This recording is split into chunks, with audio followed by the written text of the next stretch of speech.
Hi everyone. So in the last video I got this window done and my plan was to just do the other one. And well, actually my original plan was to do the first one, figure it out, and then show you the second one. But I had said in the video because of timing, I didn't have time.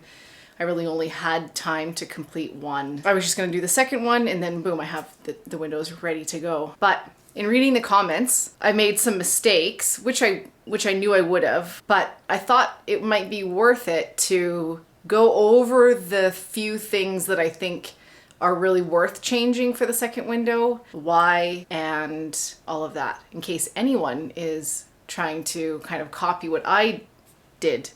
So I had looked on YouTube to try and find out how to make a window like this, and I wasn't really getting anything. I saw like a few videos. Now I'm saying my search might have not been that extensive, but in the few that popped up when I searched DIY window frame, they were like Mr. Chickadee, who's like super craftsman, like it's all mortise and tenon and really like fancy window framing. It didn't really go into the details of how to put the layers together from what I could find. So I think that's where I need to make some changes. So let's show you the mistakes I made. And also, so in that video, I decided to kind of just do a voiceover and explain things rather than share the details of kind of at each phase of what I was going through, just because it gets a little bit muddled. It gets a little bit convoluted and hard to edit, hard to understand for myself. So it would be hard for some people to, I think, to understand, because I run into a problem and then I talk myself through it and talk about the options, and that can also maybe be boring for a lot of people. And I don't want to bore people if you're just wanting to see the window put together. So I always am feeling like I'm battling that inner, don't talk too much.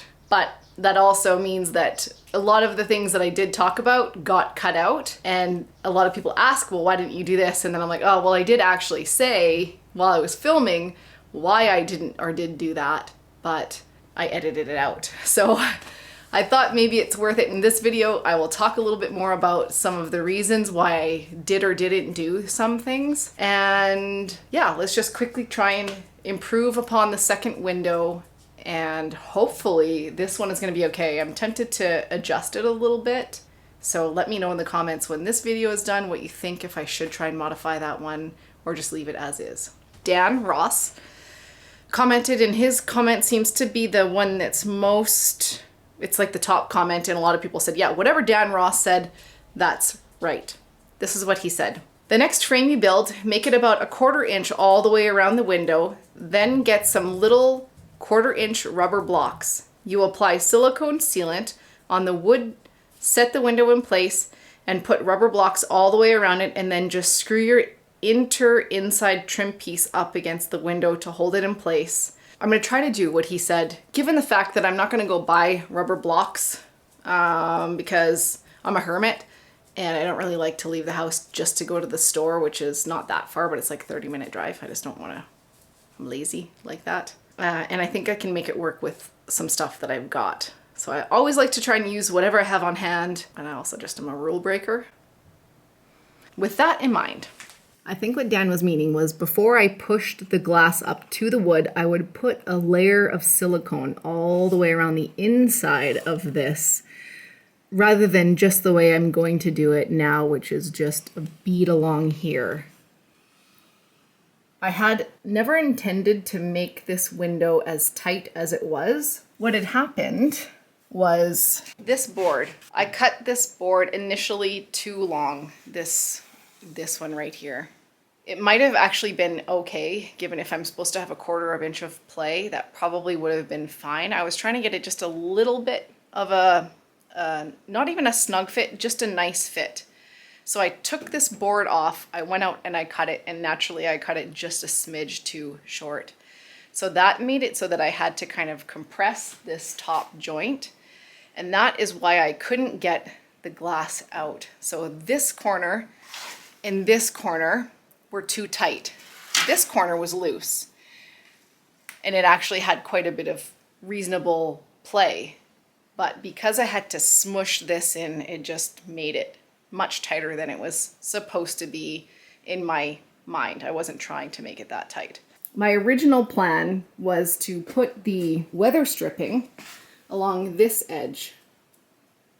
So I would have it fitting nicely along the wood, but still be enough that I could put the weather stripping on this part, and that would be my buffer between the window and the wood. This weather stripping stuff that I got.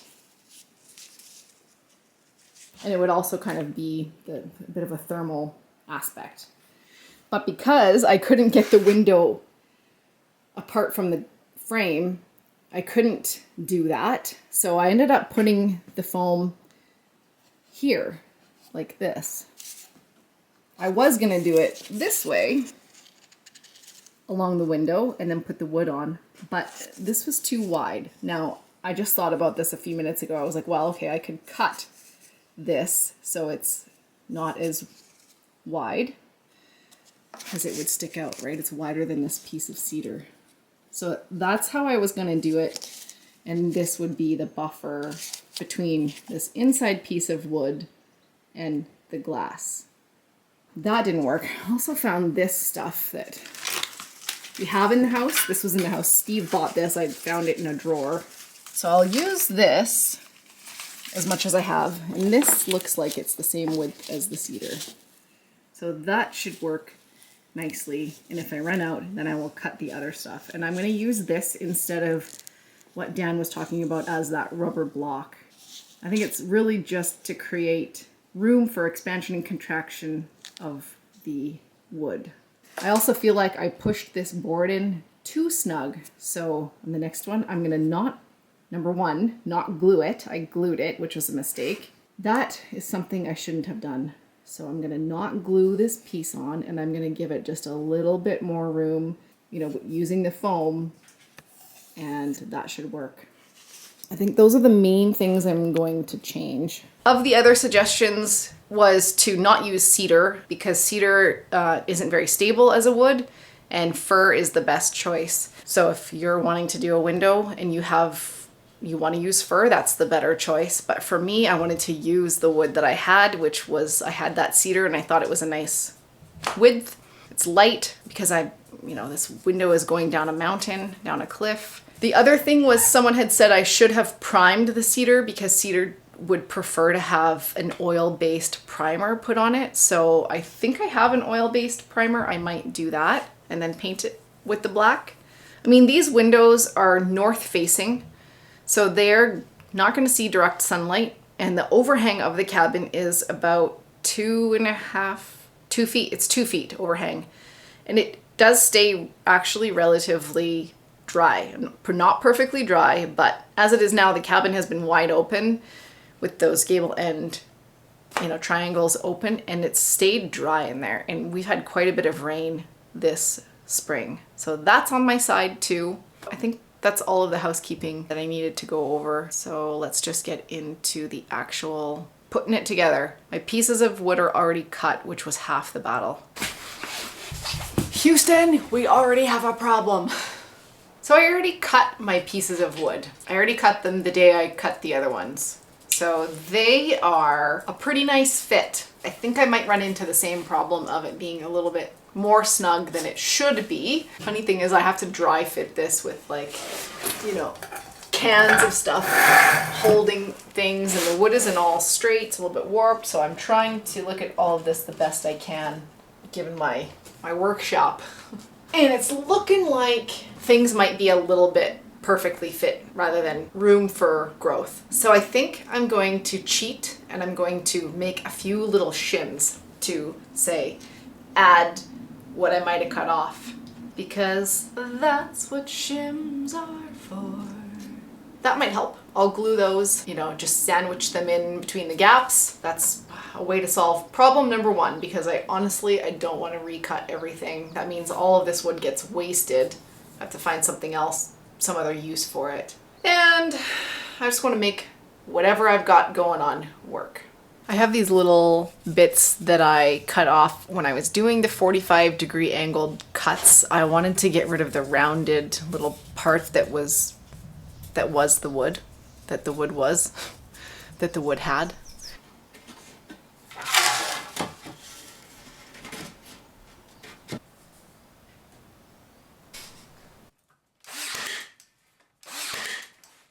Okay, so I guess now, like before, I'll put the 45s on.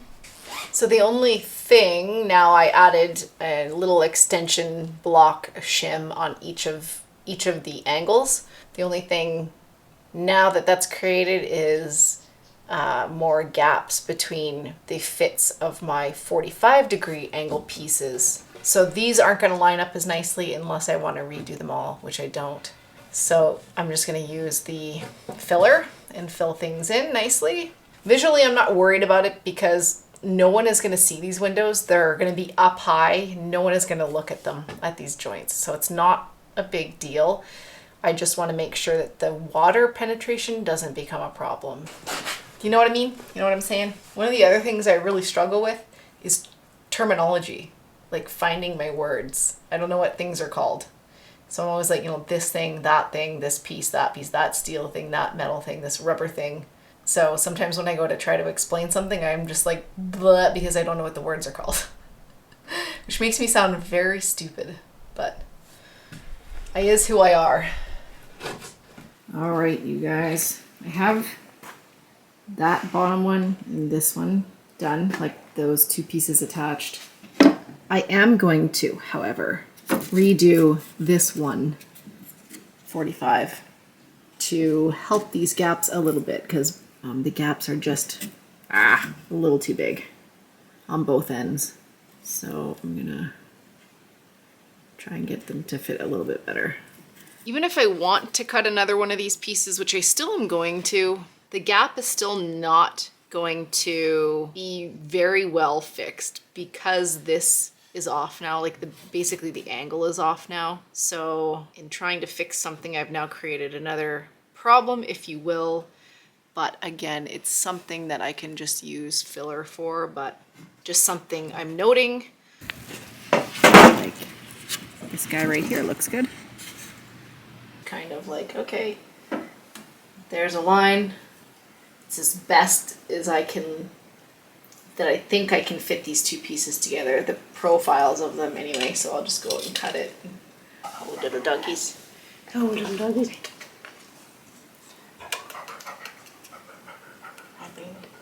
Brin, brin, brin, brin, brin. Brin, brin, brin, brin, brin. La, la, la, la, la.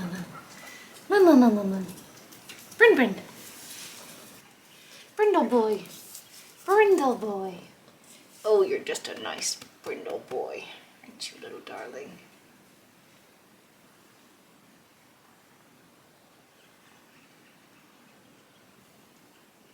Nice baby.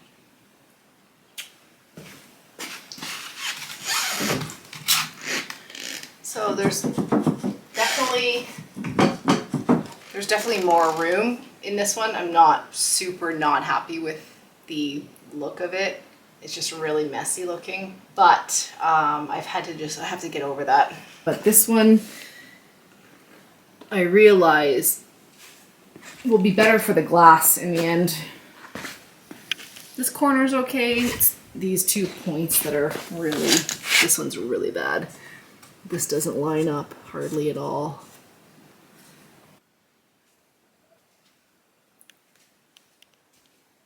What's kind of funny is I think only one person mentioned I should prime the cedar with an oil-based primer.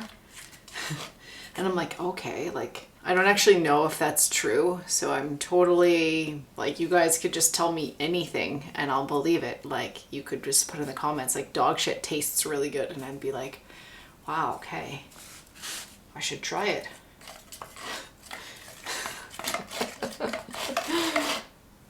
For the one person that suggested I prime the cedar, I hope you're right. That just goes to show you how much I would prefer to not have to go to the store in case I needed any more painter's tape.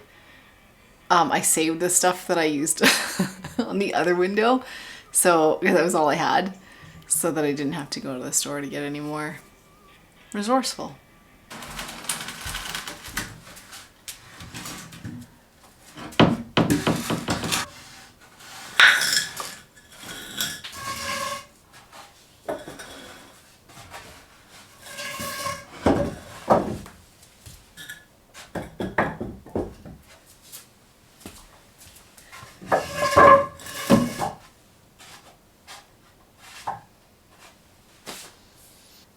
I've painted it, I put the Varathane on, and I think I'm gonna go for the silicone part now and then put the window in, the glass in, and let that sit overnight. It's about like 7:30 p.m.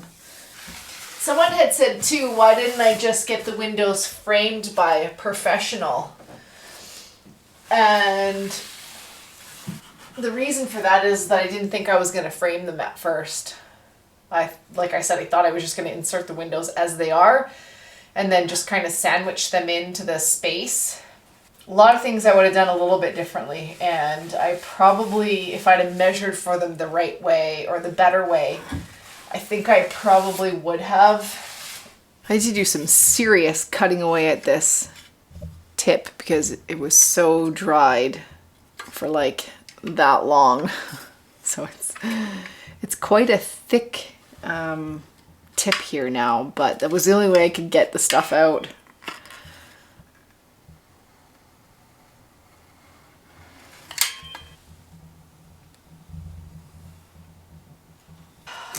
Okay, I'm gonna put it on the bottom to start.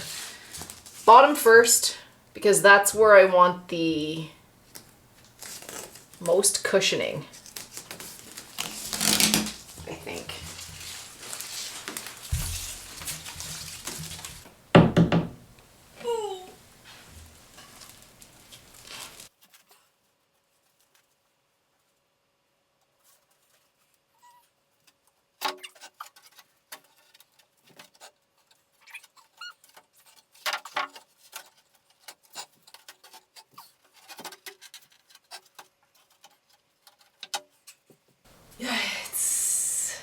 It's still a bit too tight of a fit, you guys, I think. Oh, let me see here. Oops, well. Good morning, next day. So the silicone has set. So I just have that foam in the bottom here. This, where it's gonna rest on the bottom, so that provides a little bit of a buffer. There is one more bit of a gap here that I was gonna add little blocks of this backer rod. It's only a short amount of section that I can actually do this, so I think I'm just going to do it anyway. So there is a bit of room here. There is definitely room here because I have the foam on the bottom. There's less room on this side, but as you work your way up, there is a little bit of space here and a little bit of space, you know, not much, but there is a bit. Now, I don't know if this step is necessary to do this, but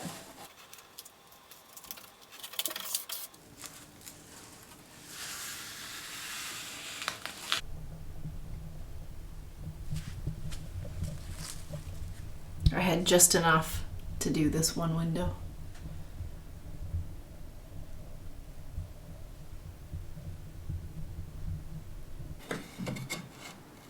I am doing the unthinkable and I'm going to join two pieces so I don't have to cut a whole another cedar just for this one strip. I snugly pressed the inside cedar pieces up to the weather stripping, enough to create a nice fit but also allowing room for the glass to move. I did not glue them this time.